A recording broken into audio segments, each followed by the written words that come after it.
Hello மக்களே! இன்னைக்கு நம்ம 1 மினிட் மூவில என்ன படம் பார்க்க போறோம் அப்படின்னு பார்த்தீங்கன்னா, சத்யராஜ், வசந்த் ரவி இவங்க நடிப்புல வெளிவந்த வெப்பன். வீடியோக்குள்ள போறதுக்கு முன்னாடி இந்த மாதிரி 1 மினிட் மூவில நீங்க என்ன நினைச்சீங்கன்னா, மறக்காம நம்ம சேனலை சப்ஸ்கிரைப் பண்ணி வச்சுக்கோங்க. இந்த படத்தோட கதை என்ன அப்படின்னு பார்த்தீங்கன்னா, தேனி அடர்ந்த காடு பகுதியில் ஒரு பெரிய எக்ஸ்ப்ளோஷன் நடக்குது.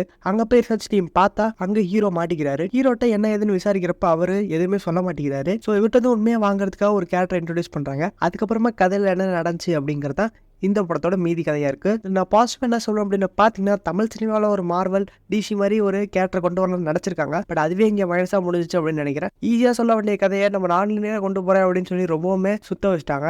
அண்ட் கதையிலுமே அந்த கேரக்டர்லாம் சூப்பர் ஹியூமனா காட்டுறதுக்கு என்னமோ ட்ரை பண்ணாங்க. பட் அதுவுமே உங்களுக்கு ஒர்க் அவுட் ஆகலன்னு நினைக்கிறேன். நிறைய லாஜிக் மிஸ்டேக்ஸும் இருக்கு. நமக்கு படம் பார்க்குறப்ப நல்லா தெரியுது. அண்ட் கதையிலுமே எந்த ஒரு கிரிப்னஸுமே இல்லை. அண்ட் படத்துலையுமே அந்த கேரக்டரை மார்வல் அளவுக்கு தான் பில்ட் பண்ண நினைச்சாங்க. பட் அதுவுமே நடக்கல. ஓவராலாக இந்த படம் பார்க்க எப்படி இருந்துச்சு அப்படின்னு பார்த்தீங்கன்னா, ரொம்பவே ஆவரேஜாக தான் இருந்துச்சு.